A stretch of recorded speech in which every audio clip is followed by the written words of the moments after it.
Hello everyone, welcome back to my channel. আজকের ব্লগটা start করলাম এদের বাবা ছেলেকে দেখিয়ে। তোমরা সবাই কেমন আছো? আর আমি তো এদেরকে নিয়ে ভালোই আছি। দেখো এরা আয়না দেখছে আর দুষ্টুমি করছে। ও এখন আমার কোলে ছিল, ওর বাবাকে রেডি হতে দেখে ওর বাবার কোলে যাবে, ভাবছে বাবা ঘুরতে চলে যাচ্ছে, ওকে নেবে না। ও এখন থেকেই বুঝে গেছে জানো। বাবি এদিকে তাকাও, বাবি বলো হাই, বলো হাই। এই যে দেখো এখানটায় বরবটি, আলু, গাজর এগুলো ভেজে নিচ্ছি। কি হবে বলো তো? হবে হচ্ছে ভাত ভাজা। অ্যাকচুয়ালি ফ্রিজে আগের দিন ভাত থেকে গেছিলো, আর সকালবেলা কি খাবো কিছু খুঁজে না পেয়ে ফ্রিজে ভাতের দিকে নজর গেছে, তাই ভাত ভাজা বানিয়ে ফেলেছি। আর এই ভাত ভাজার মধ্যে জানো আমাকে চিনি দিতে হয়েছে লঙ্কার সাথে সাথে, কেননা আমার বর এই ভাত ভাজাটাকে মনে করে পোলাও, তাই একটু চিনি দিলে ও একদম আয়েশ করে ভাত ভাজাটা খেয়ে নেয়। আমার বর হচ্ছে মিষ্টি খাওয়ার পোকা, ওকে যখনই দেখা যায় মিষ্টির দোকানের সামনে ঘুরঘুর করে। ও ডেলি মনে হয় 50-60 টাকার মিষ্টি খায়, ও মিষ্টি খেতে খুব ভালোবাসে।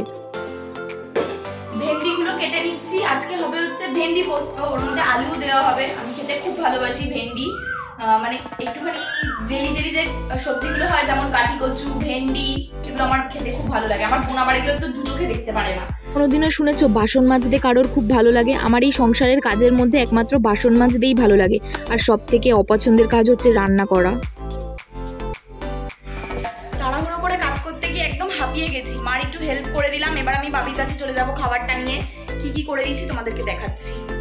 মার হেল্প করা বলতে আমি শুধু ভেন্ডি আর আলুটাই কেটে দিয়েছি, আর এখানটায় বাবির দুপুরের খাবারটা রেডি করে রেখেছি, শুধু গ্যাসে বসিয়ে দেবো, হয়ে যাবে। আর এখানটায় বাবির আপেলটা সেদ্ধ করে গ্রাইন্ড করে রেখেছি, আর আমি খাবারটা নিয়ে এখন চলে যাব।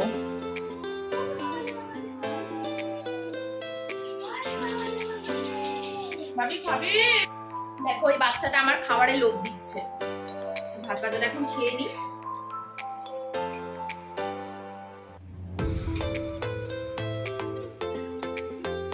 আমি একটা জিনিস কিনেছি, হ্যাঁ তোমাদেরকে দেখাচ্ছি, দাঁড়াও।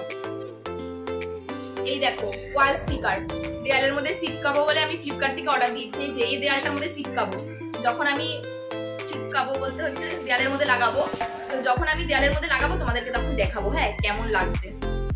বলো তো কি সুন্দর না? আমি খুঁজে খুঁজে অর্ডার দিয়েছি। আমার বোন বলছে তুই নিজে আঁকতে পারিস আর তুই অর্ডার দিচ্ছিস ওয়াল স্টিকার। আমি বলছি কি করবো, বাচ্চা নিয়ে এখন করা যায় না। ও বলছে বাচ্চা নিয়ে করা যায় না, হ্যাঁ বলছে। কি খাবা? কি খাবা? তরমুজের শরবত। ওর এই তরমুজ কাটা দেখে ওর তরমুজের শরবত খাওয়ার কথা মনে পড়েছে, তো আমি ওকে একটু শরবত বানিয়ে দিই। হ্যাঁ দেখি, আমি না একটা এক্সপেরিমেন্ট করলাম, তরমুজের মধ্যে না দই দিয়ে দিয়েছি, দেখি না এটা কেমন খেতে হয়। অল্প একটু বানাচ্ছি, ওকেই খাওয়াবো। যদি বাজে খেতে হয় শুধু ওই খাবে, আমরা কেন খাবো?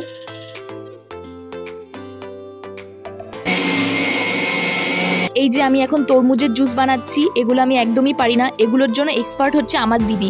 আমার দিদি মকটেল, বিভিন্ন রকম আইসক্রিম, জুস এগুলো বানাতে হচ্ছে এক্সপার্ট।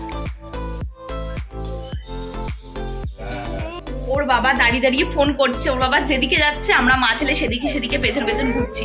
ওর বাবা ভীষণ রেগে যায় এরকম করলে, এর জন্যই করছি। রেগে গেলে রেগে যাক, কি আর বলবে।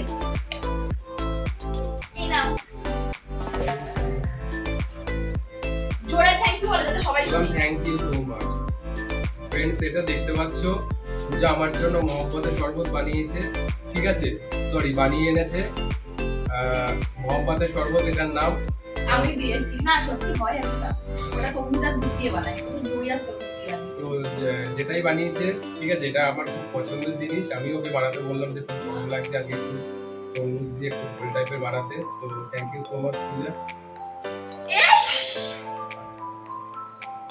ধরো ধরো খাও।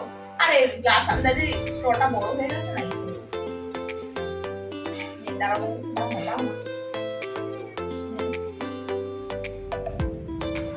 আজকে মেনুতে আছে হচ্ছে ডাল, মটর ডাল, যেহেতু নিরামিষ মুসুরি ডাল খাওয়া যাবে না।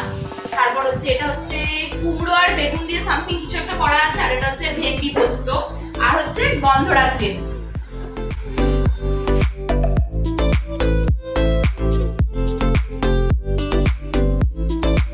সন্ধ্যাবেলা এত গরম লাগছে, একটু ফ্রেশ হয়ে আসলাম, আর ফ্রেশ হয়ে ঘরে এসেই দেখি দুইজন বেল বাজাচ্ছে। আমি বলছি কি রে কে? হট করে দেখি, মানে নিচে তাকিয়ে দেখি পপি আর পলাশ এসেছে। ভীষণ সারপ্রাইজ হয়ে গেছি ওদেরকে দেখে। ওকে আজকে নিয়ে যাব। না বলে আসিস কেন রে সব সময়? ও আমি তোর বাড়ি আসবো আর তোর থেকে পারমিশন নিয়ে আসবো। হ্যাঁ। তোকে বলে আসবো দিদি আসবো। হ্যাঁ ওই দেখ ও কি করে দেখ। আমার বাড়িতে আসলে আমার বোন কোনোদিনও খালি হাতে আসে না, মানে আমার মা কোনোদিনও খালি হাতে পাঠায় না। আর মেয়ের বাড়িতে কি খালি হাতে আসা যায়? সব সময় আমার জন্য কিছু না কিছু খাবার নিয়ে আসে। আজকে আমার জন্য দই ফুচকা নিয়ে এসেছে। ও সরি, এটা পলাশ নিয়ে এসেছে। পুরো মিস্টেক হয়ে গেল, এটা পলাশ নিয়ে এসেছে। এই যে দই ফুচকা। পপি শোন না, ফুচকাটা খোল না। ফ্রেশ হলো, কিছুক্ষণ শুলো, তারপরে আসলো। ওটা খোল। এই যে ফুচকা মানে একটু নেতিয়ে গেছে। কিচ্ছু খাবার আমরা দই ফুচকা খেয়েছি, দই বড়া খেয়েছি। পপি এসছে, খুশি হয়েছো? ফুচকা এনেছে, একটা খাও, একটা খাও, একটা খাও, ভিডিও করি, একটা খাও। পলাশ নিয়ে এসছে আর নেতিয়ে গেছে ফুচকা। দই ফুচকা না, হ্যাঁ থাকে না। ঠিক আছে। বোন এসছে গরমের মধ্যে, যদি একটু ঘোল না খাওয়াই হয়। আমি ধর ওদেরকে এপ্রিল ফুলের দিন, আর এটা ফার্স্ট এপ্রিল আজকে, এপ্রিল ফুলের দিন ও যা চালাক আমার থেকে, ওকে ঘোল খাওয়াতে পারবো না, তাই দইয়ের ঘোল খাওয়াচ্ছি। স্বীকার করলি তাহলে আমি চালাক? অবশ্যই, আমার থেকে তো অনেক। কি ঝাল! আমার মন রাখার জন্য বলবি না, সত্যি করে বল ঘোলটা ভালো হয়েছে? লাথি মারবো। সত্যি ভালো হয়েছে। ভালো হয়েছে বলাস? আমাকে তো ছেলে খেতেই দিচ্ছে না। ওকে দিস না, ঠান্ডা না, দিস না। মুখটা দেখ। ও দেয়া হয়ে গেছে, পলাশ দিয়েছে। কিছু বলার নেই আর। এই যে তোমাদেরকে বলেছিলাম না আমি স্টিকার কিনেছি, ওয়াল স্টিকার, ওগুলো স্টিক করেছি ওয়ালে। দেখো কেমন লাগছে। দাঁড়াও, ফোকাস। দেখো সুন্দর লাগছে না বলো? একটু ছোট ছোট এসছে, আমি ভেবেছিলাম বড় আসবে। আর এই দেখো আমাদের বিয়ের ছবি।